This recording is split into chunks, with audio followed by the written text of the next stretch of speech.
Hey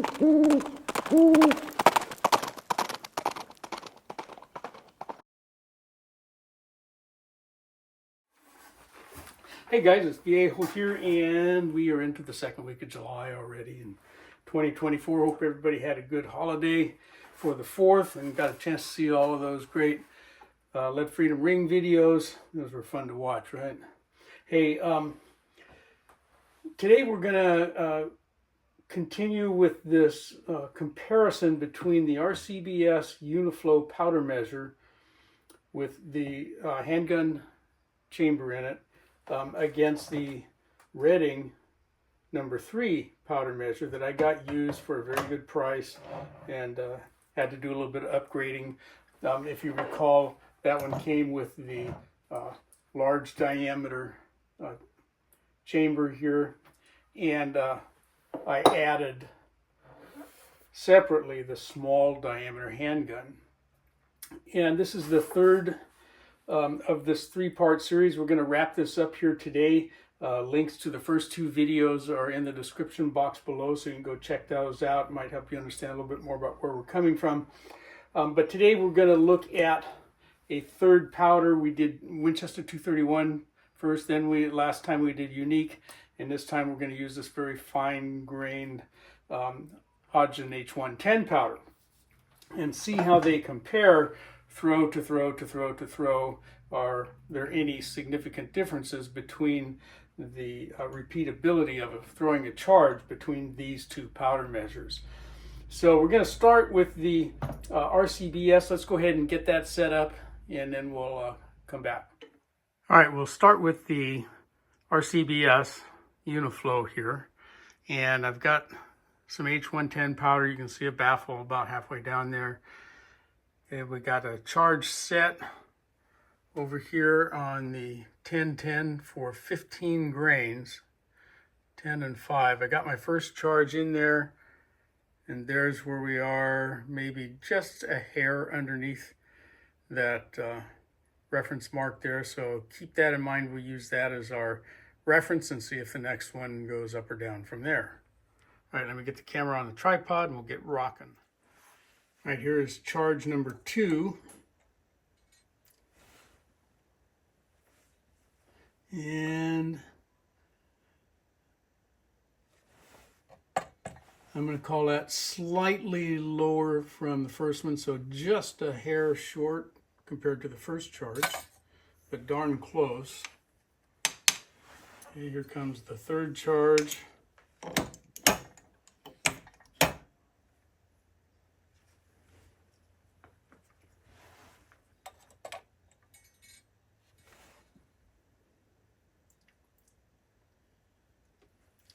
Really very, very close, if not exact, to the first charge. Here we go with number 4.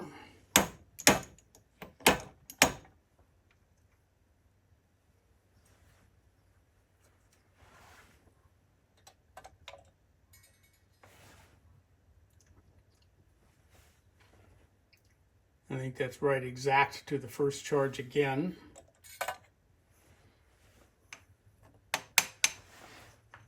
Here comes number 5.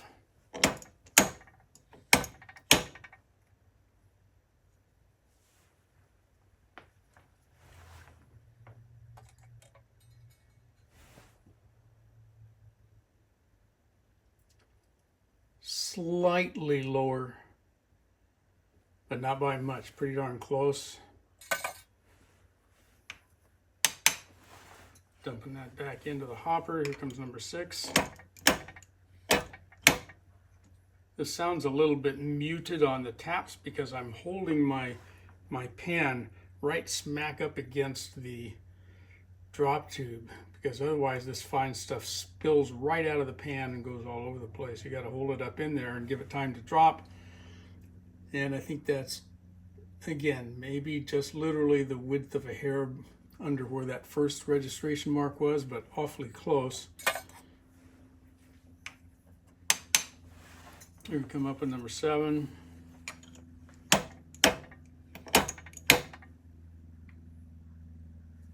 Anyway, that pan held up against the works there.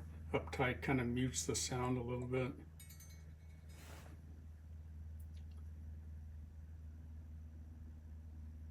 Yeah, slightly low. Okay.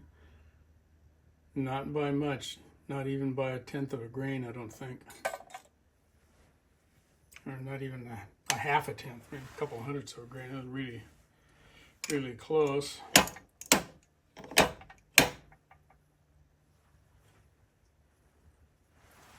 Comes the next one.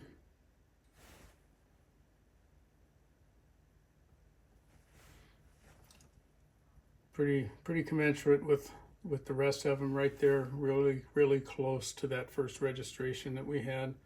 Okay, a couple more. I think we're seeing some pretty good performance here on this very fine powder, Hodgdon H110. We're calling this number 9, I guess. I don't know, I lose count.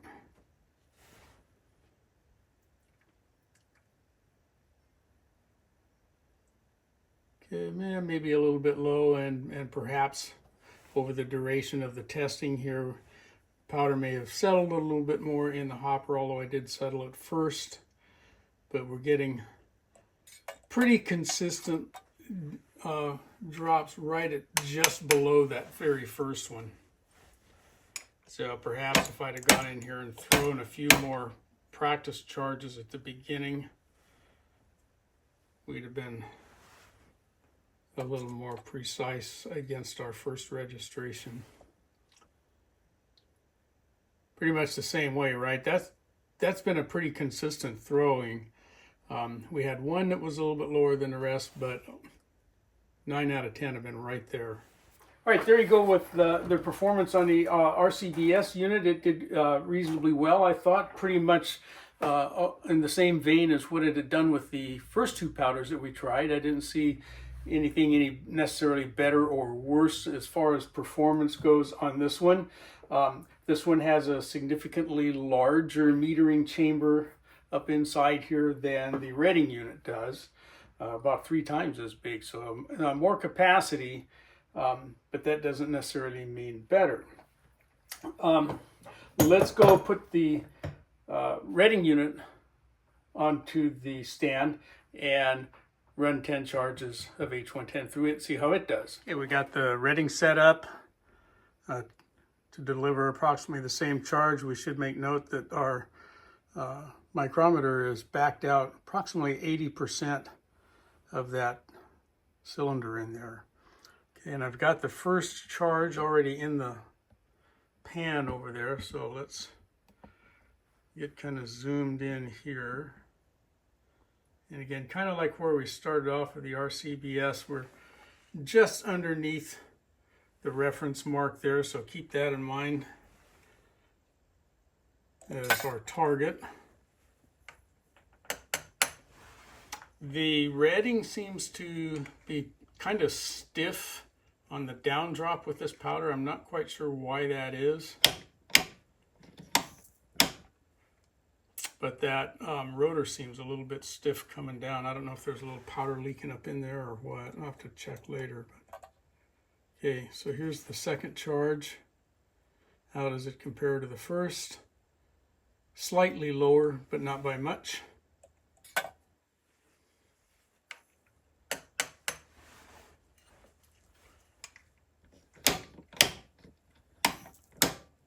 Comes charge number 3.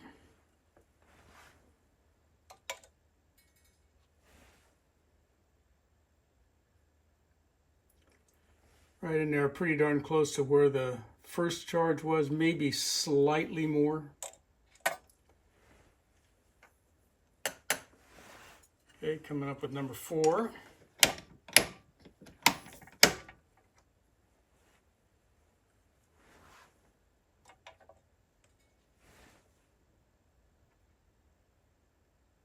Just wanting to be right there where the first one was.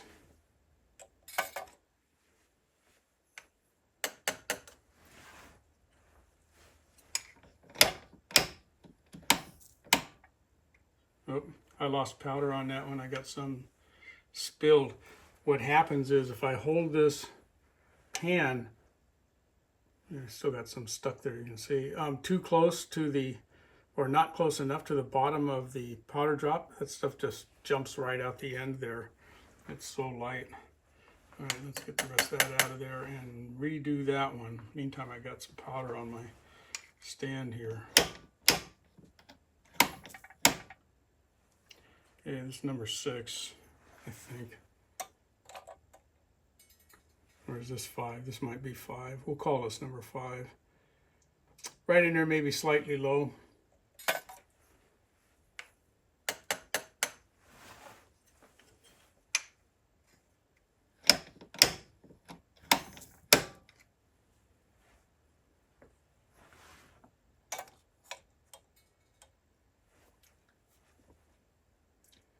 Right there.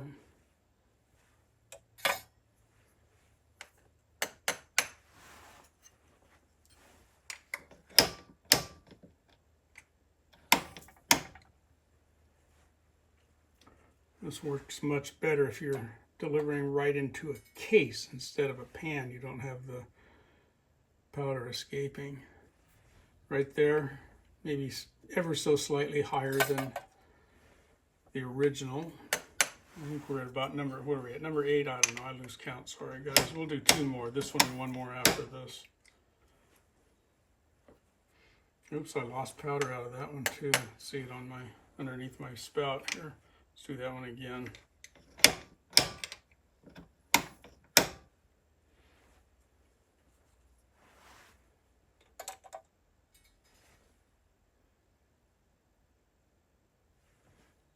A little on the, a little bit higher, but still very consistent. Okay, let's call this the last one if I don't spill any.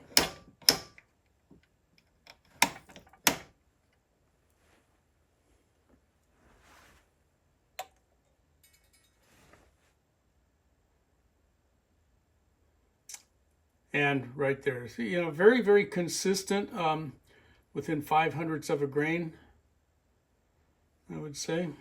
You know, variance, extreme spread, just really good. Here's kind of what I'm talking about holding this up there. If I hold this down here and let that powder drop into the pan, the curved sides of that pan send that powder just slinging out of there, and we get this. So I've got to get it up there and hold it up in there good and tight, you know, against that drop tube, and then ease it off of there and let the powder drain into the pan. And you got to make sure then that you're getting all of the powder out of that drop tube. All right, so there's the performance on the retting. I don't know what you guys thought. To me, it seemed like the retting did a little bit better as far as the precision of the throws. In other words, is it repeatable time after time after time, hitting the mark every time? And I think this one was a little bit better. I did notice that this guy got a little stiff on the downstroke, and when I dumped the powder out, I looked down into the bottom of the hopper there, and I could see on the rotor that there are little bits of powder, and that happens on all of these. But I kind of felt like maybe some, that stuff is so fine that maybe a little bit was sneaking in there between the housing and the drum, and kind of, it was just tight is what I'm saying, okay? Not impossible to throw or anything, as you saw, but it did run, tighter than what we feel here with nothing in it. So there is that. As far as overall comparison, let's talk about that just a little bit. And I don't want to downgrade either one of these. They both have some quality about them. This one I did buy used, as I said. It came with the large diameter metering cylinder. I had to add the small handgun size one that I wanted. And it had some cleanup that I had to do. It did not have the hopper on. I had to get that. But even at that, I've got a total of, maybe $75 invested in this one, and I have 2 metering chambers. Okay, so it was a good good find for me. I thought it was a good deal anyway, because I also got with that same purchase another RCBS Uniflow. A couple things that I do like about this. We were talking about how the just kind of general operation seems more sanitary, I'll say, smoother. Lawrence Hudson came up with the word coarser to describe, I was saying clunky last time, and I think coarse is kind of a better term. It's not poorly engineered, it's just not, the fit and finish just isn't quite as good here. My micrometer here adjusts much more easily than the one on the RCBS does. I kind of also like the fact that we've got this very small metering chamber in here. And it's fine for small charges. When we get up, you know, to 10 grain-ish, we're stretching the limits of this guy. And we would have to go to the larger metering chamber, or I might just use my RCBS instead. Another thing that I like here is, even though it's tricky to line this screw up when it comes time to put the metering chamber back in there, being able to pull that out that easily is a plus compared to the Uniflow. Now, RCBS has changed their design on the Uniflow, but this is not too bad to line up. If I get my light down in there, I can actually see where that screw hole goes, and I can usually get it lined up pretty closely and put this back in there. Okay. And I missed. I'm close. Where is it? Get in there. Boy, I thought I had it. All right. Let me look at that again.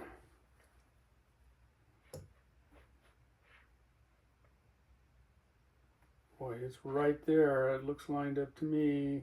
Don't make a liar out of me. Yeah, there we go. All right. So that's in there. If you screw this down too tight, it'll suck the cylinder here up against the housing, and it'll be hard to turn. I found that out, so it just needs to be just barely hand tight there. To remove the drum on the RCBS unit, this whole stem has to come out, but in order to do that, you have to take the piston out of there, and to do that, you got to take this off. You have to take the adjustment off. You have to unscrew the whole micrometer, and the piston comes out through the top. It's kind of painful.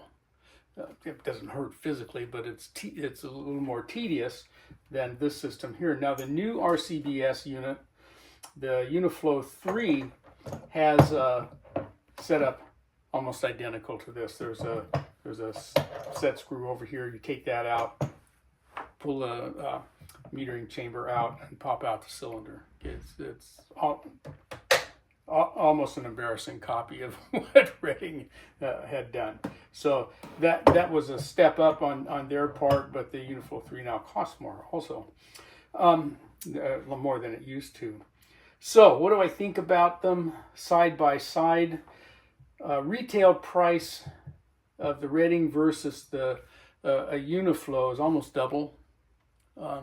So you have to kind of decide for yourself. I thought on the test for H110 that the Redding probably did a little bit better than the RCBS did. Did it do enough better to warrant the additional price? That's going to be up to you when it comes time for you to pick one up or not. I do like the engineering on this one a little better, as I've alluded to already. You know, it just seems to be smoother operating than the RCBS. But other than the H110, and even at that, these two performed very close, I thought. On the other two powders, the Unique and the 231, I'm calling those a draw. Okay, there might have been a slight edge to one or the other, but not so as you'd notice it. Okay, I don't think anyway. You